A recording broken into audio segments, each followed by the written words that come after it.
कभी कभी मेरा मन बिना किसी वजह के बेचैन होने लगता है। जैसे कुछ गुम हो गया हो, जैसे कोई अदृश्य बोझ भीतर बैठ गया हो। अगर आपका मन भी ऐसे ही अचानक घबरा उठता है तो जो मैं करती हूँ, शायद वो आपके काम भी आए। जब मेरा मन अचानक बेचैन होता है तो मैं सबसे पहले खुद से कहती हूँ, थोड़ा रुक, सब ठीक है। मैं अपने आप पर किसी भी तरह का दबाव नहीं डालती।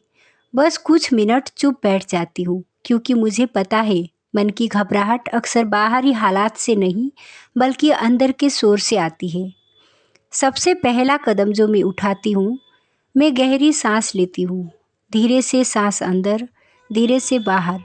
जैसे जैसे मेरी सांस शांत होती है, मेरी बेचैनी भी ढीली पड़ने लगती है।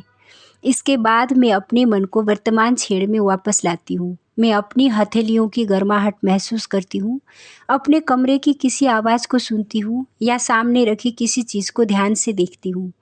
ऐसा करने से मेरा मन भविष्य के डर या पुरानी बातों की उलझन से बाहर निकल जाता है और अब में लौट आता है। जब बेचैनी थोड़ी कम होती है तो मैं अपने दिल पर हाथ रखकर एक बात कहती हूँ, जो मेरे बस में नहीं उसे मैं ईश्वर पर छोड़ देती हूँ। ये वाक्य मेरे भीतर गहरा असर करता है, तुरंत नहीं पर धीरे धीरे, जैसे किसी ने कंधों से बोझ उतार दिया हो। मैं अपने मन को ये भी याद दिलाती हूँ कि मैं अकेली नहीं हूँ। एक अदृश्य शक्ति, जिसे मैं भगवान कहती हूँ, वो हमेशा मुझे संभाले हुए है। मैं बस इतना सोच लेती हूँ, अगर आज मैं थोड़ा टूट भी रही हूँ तो भी मैं सुरक्षित हूँ, क्योंकि वो शक्ति मेरे साथ है। कई बार मैं अपनी डायरी खोलकर 2 लाइनें लिखती हूँ, मेरा मन क्यों बेचैन है। लिखते लिखते सच सामने आ ही जाता है। कभी कोई छुपा डर, कभी कोई अनकही बात, या कभी सिर्फ थकान। लिखना मुझे खाली कर देता है। और अगर कुछ भी समझ न आए तो मैं बस अपनी आंखें बंद कर लेती हूँ और 5 मिनट तक चुप बैठ जाती हूँ।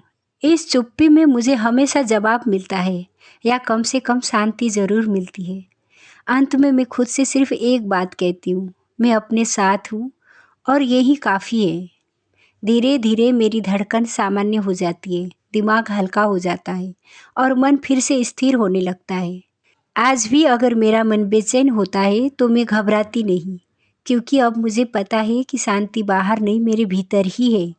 और जब मैं अपने भीतर लौटती हूँ तो हर तूफान अपने आप शांत हो जाता है। जब आपको भी घबराहट होती है या मन बेचैन होता है तो आप क्या करते हैं? कमेंट में ज़रूर बताइए। जय श्री राम।